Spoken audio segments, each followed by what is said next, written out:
आप हजारों रुपया ना जाने कितने पशु पक्षियों पर खर्च कर रहे हो, लेकिन गौ माता की सेवा में ध्यान नहीं दे रहे हो। ये सबसे बड़ी भूल हो रही है। इसलिए गाय का गोबर जिसके आंगन में आ जाता है, लक्ष्मी को बुलाना नहीं पड़ता है, अपने आप आ जाता है। कहां बुलाना पड़ता है? लक्ष्मी अपने आप दौड़ी दौड़ी चली जाती है। गोबर में ही लक्ष्मी का वास है, लक्ष्मी वहीं प्रकट हो जाती है। गाय का गोबर जिस घर में आ जाता है, जिस आंगन में आ जाता है, अपने आप लक्ष्मी उसी गाय के गोबर से प्रकट हो जाती है प्यारे। फिर उस घर से इतना प्रेम करती है लक्ष्मी कि विदा होने का मन नहीं लेती है। लेकिन आज झाड़ू पोंछा तो होता है, लेकिन गाय के गोबर से लेपन नहीं होता है। होता है क्या? बोलो, नहीं हो रहा है। मैं एक बात कहना चाहता हूं कि लंका में गाय को खा जाते थे। हम नहीं कह रहे, कहूं महिषुमान सुधेनु खर अर्जुन साचर भक्षही। बोलो, गाय को खाते थे कि नहीं खाते थे? याद रखना, रावण को कुत्ता तो कह दिया, स्वान कह दिया है प्यारे। कब कहा है? जब सीता जी का हरण किया।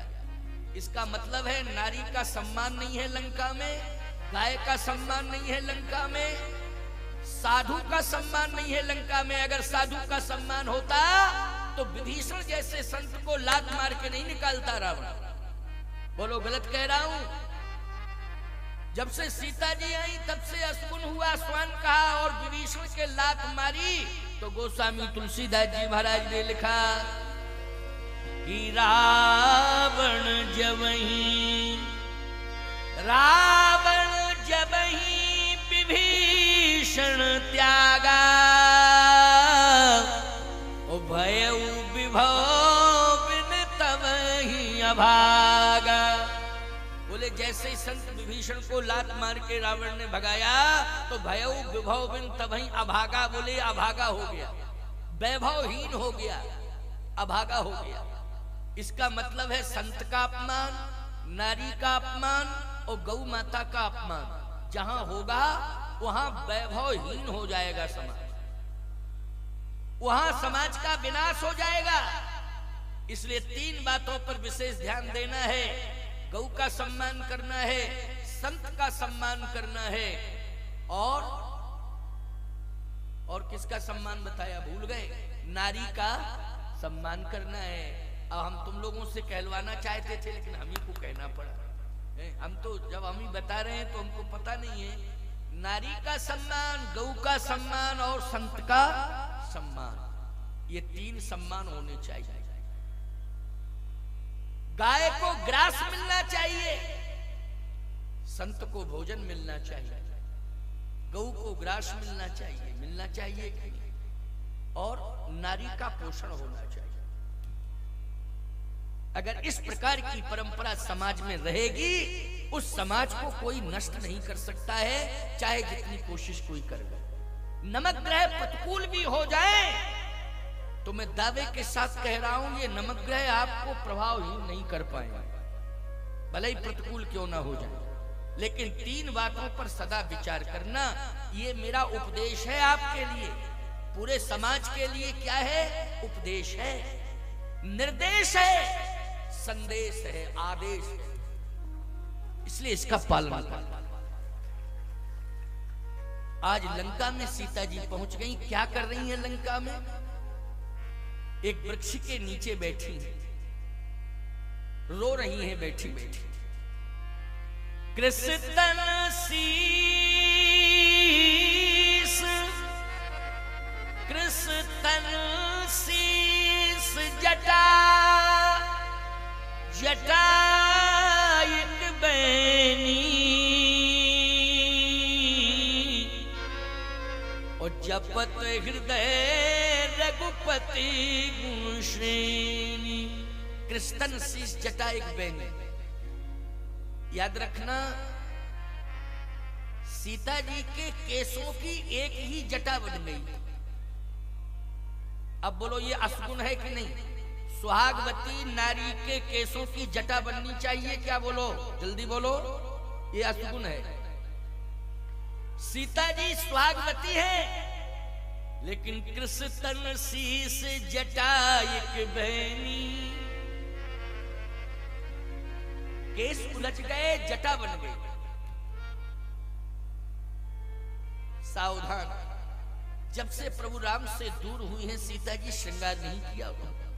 सुहागवती नारी का जिस नगर में श्रृंगार ना हो पावे, बोलो ये असगुन है नगर के लिए कि नहीं है? ये असगुन है, क्योंकि समाज ने मजबूर कर दिया है, परिस्थिति पैदा कर दी है, इसलिए सुहागवती नारी अपना श्रृंगार नहीं कर पा रही है। बोलो नगर के लोगों ने मजबूर कर दिया है उसे, इसलिए श्राप है ये नगर के। सुहागवती नारी नगर के लिए वरदान हुआ करती है। सुहागवती नारी की मांग का सिंदूर अगर कोई देख ले प्यारे, तो किसी भी कार्य के लिए जा रहा हो, सुहागवती नारी का सिंदूर अगर दिखाई दे गया तो याद रखना उसका कार्य सफल हो जाएगा, क्योंकि वो सिंदूर समाज के लिए वरदान है। क्या है? वरदान है, मंगल है, मंगल है।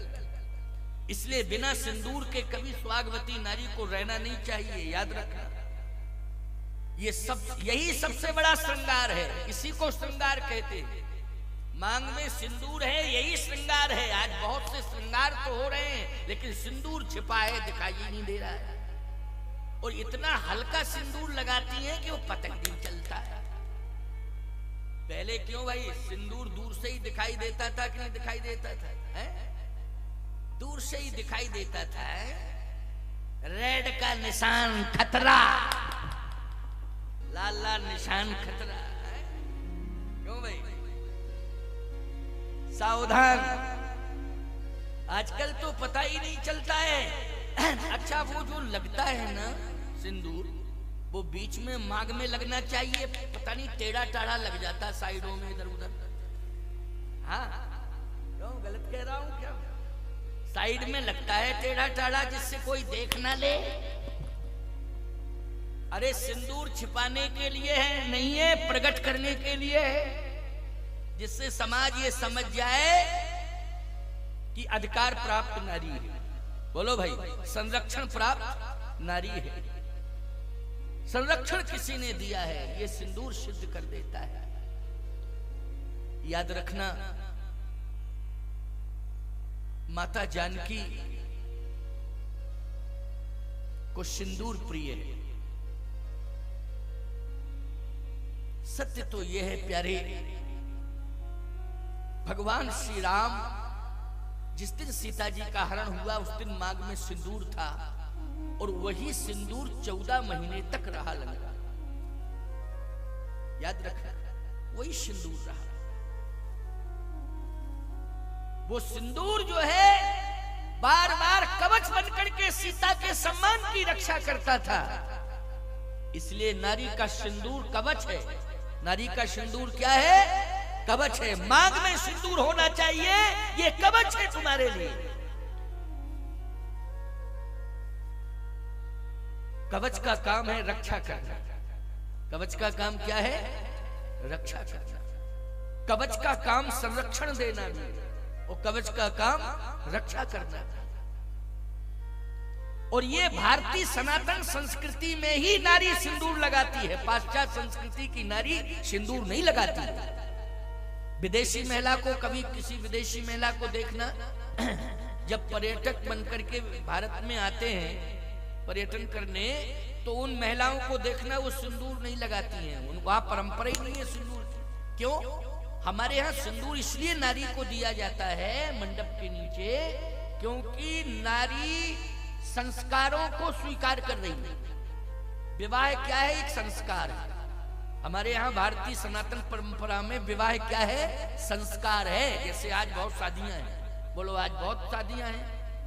बहुत से लोग हमसे आज्ञा लेके गए हैं कि महाराज शादी में जाना है, शादी में जाना है। हाँ भाई जाना पड़ेगा, है ना। लेकिन मैं आपसे एक बात पूछ रहा हूं, विदेश की नारी सिंदूर नहीं लगाती है, क्यों नहीं लगाती है? भारत की नारी सिंदूर क्यों धारण करती है? इसलिए शास्त्र कहता है ये संस्कार है। जहां संस्कार माना जाएगा विवाह को, वहां सिंदूर अवश्य होगा। और विदेश में संस्कार नहीं है विवाह, विदेश में समझौता है। क्या है विदेश में? समझौता। ईमानदारी के साथ बताओ, जहां समझौता होगा वहां सिंदूर से क्या लेना देना? समझौते का मतलब है जब तक हमारा तुम्हारी बात बन रही है तब तक हम तुम्हारे हैं, तुम हमारे हो। जिस दिन नहीं बनेगी तुम अलग अलग अलग, कोई मतलब नहीं, कोई लेना देना नहीं। लेकिन भारतीय परंपरा में जिसकी मांग में एक बार सिंदूर भर चुका है प्यारे, जब तक वो जिंदा है उसके मांग के सिंदूर को यमराज भी नहीं मेट पाएंगे प्यारे। यही मनोती वो भगवान से मांगती है कि मेरे मांग के सिंदूर को यमराज भी न समाप्त कर पाए। सिंदूर का मतलब है पति। सिंदूर का मतलब क्या है? पति। पति की रक्षा होगी तो सिंदूर की रक्षा होगी कि नहीं होगी? सिंदूर की रक्षा की बात करती है वो। अपने आप पति के दीर्घायु की कामना हो जाती है। बोलो, दीर्घायु की कामना जुड़ जाती है कि नहीं जुड़ जाती? विदेश की नारी पति को महत्व नहीं देती है, विदेश की नारी संपत्ति को महत्व देती है। जब तक संपत्ति रहेगी तब तक एग्रीमेंट रहेगा, समझौता, और संपत्ति खत्म, एग्रीमेंट खत्म, फिर क्या लेना देना, कोई मतलब नहीं है। लेकिन भारत की नारी संपत्ति को महत्व नहीं देती है, भारत की नारी तो पति को महत्व देती है। इसलिए तुलसीदास जी कह रहे हैं, वृद्ध रोग बस, वृद्ध रोग बस जड़ धनहीना,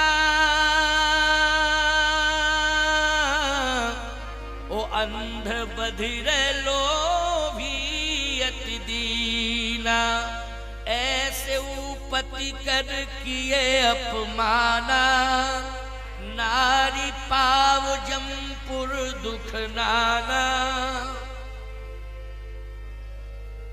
अंध बधिर लोभी अति दीना, वृद्ध रोग बस जड़ धन हीना। कैसा ही पति क्यों ना हो, रोगी हो, जड़ हो, धनहीन हो, याद रखना बूढ़ा हो, लेकिन पति परमात्मा से भी ज्यादा श्रेष्ठ है, सम्माननीय है, महत्वपूर्ण है। यह है भारत की परंपरा। इसलिए जब पति से पृथक हो जाती है नारी, उसकी मांग का सिंदूर चला जाता है। चूड़ियां और सिंदूर ये दो अलग हो जाते हैं। जिस समय उसकी मांग से सिंदूर धोया जाता है तो उस समय वो कल्पना किसकी करती है? संपत्ति की कि पुत्र की? नहीं, परमात्मा। जिस समय उसकी मांग का सिंदूर धुलता है उस समय न उसे पिता की याद आती है, न पुत्र की याद आती है, न संपत्ति की याद आती है। पति के जाने के बाद उसे केवल परमात्मा की याद आती है। यह है सनातन संस्कृति की याद, केवल परमात्मा की याद आती है। इसलिए वो प्रमाण मिलता है। प्रसंग तो मैं श्री किशोरी जी का ही कह रहा हूं। भगवान राम कितने व्यथित हैं, लेकिन संकेत दे रहा हूं आप। चक्रवर्ती सम्राट महाराज श्री दशरथ का निधन हुआ। जिस समय सरजू तीर रच चिता बनाई, सरजू के किनारे एक चिता तैयार की गई। महाराज का शरीर अग्नि के हवाले करना है। भरत की महाराज ने मुखाग्नि दी। जिस समय भरत जी मुखाग्नि दे रहे थे उस समय कौशल्या, केकई और सुमित्रा तीनों महारानियां चिता में जलने के लिए तैयार हैं। जैसे ही चिता में कूदने के लिए तीनों तैयार हुई तो अभी अभी भरत जब आए थे ननिहाल से तो केकई जी को खरी खोटी सुना रहे थे। बोलो, सुना रहे थे कि नहीं? बार बार कह रहे थे, जो पै कुरुच रही असु तो ही। मुखाग्नि के पहले भरत का बयान है केकई मां के प्रति क्या है? जो पै कुरुच रही असु तो ही, ओ जनमत काहे न मारस मोही। पेड़ काटते पल्लव सींचा, ओ मीन जियत नित बार उलीचा। केकई कत जन्मी जग माझा। के कई कत जन्मी जग माझा। बार बार भरत जी कह रहे थे हंस वंश दशरथ जनक राम लखन से भाई, जननी तू जननी भई विधिसन कछु न वसाए। धर धीरज पुनि उठे संवारी, कहो पितु मरण हेतु महतारी। पिता की मृत्यु का कारण बताओ क्या है, बोलती क्यों नहीं है, कारण क्या है। आज मैं तेरा त्याग करता हूं, तेरे कारण मेरे पिता की मृत्यु हुई है। लेकिन भरत जी महाराज ने देखा कि तीनों माताएं चिता में जलने को तैयार हैं, तो भरत जी ने तीनों माताओं के पैर पकड़े हैं। गई पद विनय मातु सब राखी, मातु सब राखी, सबका मतलब बोलो केकई है कि नहीं। मरने से केकई को भी बचाया कि नहीं बचाया, कौशल्या को ही नहीं बचाया, सुमित्रा को ही नहीं बचाया, केकई को भी मरने से बचाया। आप कहोगे महाराज जी भाव क्या है इसमें, भाव यही है कि मरने की जरूरत नहीं। क्यों, सिंदूर चला गया, चूड़ियां चली गई, तो अब जिंदा रह के करूंगी क्या, कौशल्या जी ने कहा। भरत जी ने कहा जब पति चला जाए तो जगतपति की शरण में जाना चाहिए। किसकी शरण में जाना चाहिए, जगतपति की शरण में। देखो इसलिए हमारे यहाँ जो जलने वाली परंपरा थी, सती प्रथा जिसको कहते थे, जलने वाली परंपरा, उसको रोका गया। भारतीय संविधान में भी प्रतिबंध लगाया है, लेकिन हम लोगों ने भी इस बात को समय को देखते हुए बार बार कहा है कि मरना नहीं है, अब तो जगतपति की शरण में जाना है। किसकी शरण में जाना है, जगतपति की शरण में जाना है। और निश्चित रूप से जितना प्रेम आप पति से करती हो, पति के जाने के बाद अगर उतना प्रेम आपने जगतपति से कर लिया तो तुम्हारा भी उद्धार होगा और तुम्हारे पति का भी उद्धार होगा, तुम्हारे कारण होगा। इसलिए तुम अपने पति के उद्धार में सहायक सहयोगी बन जाओ। इसलिए भरत जी ने तीनों माताओं को रोक दिया, पैर पकड़ लिए, प्रार्थना की, नहीं नहीं, पति चला गया है, हम जगतपति से आपको मिलाएंगे। और जगतपति कहाँ रहता है, चित्रकूट में। तो इसलिए तीनों माताएं बोलो आई कि नहीं आई चित्रकूट में। कल मैंने संकेत दिया था कथा प्रवचन में कि तीनों माताएं चित्रकूट आई थी। ये प्रारब्ध होता है कि पति पहले चला गया, पत्नी बाद में, प्रारब्ध है ये। हर नारी चाहती है कि मैं सुहागवती रहूं, समाज से जाऊं तो मेरी मांग का सिंदूर मेरे साथ जाना चाहिए, चमकता रहे मांग में सिंदूर। लेकिन प्रारब्ध अगर विवश करता है तो तुम तो सामान्य नारी हो, हम तो कौशल्या जी की बात कर रहे हैं, जिन्होंने इतनी बड़ी तपस्या की कौशल्या जी ने कि ब्रह्म को बेटा बना लिया है। ईमानदारी से बताओ, उनको भी वैधव्य लेना पड़ा कि नहीं लेना पड़ा? राम की माँ को वैधव्य लेना पड़ा। राम की माँ से बड़ा सौभाग्यशाली कौन होगा संसार में, कोई माई का लाल बतावे। लेकिन प्रारब्ध था ये, इसलिए उनके सामने भी ये कंडीशन आई। लेकिन मुख्य बात तो ये है कि हमें जगतपति की शरण में जाना चाहिए।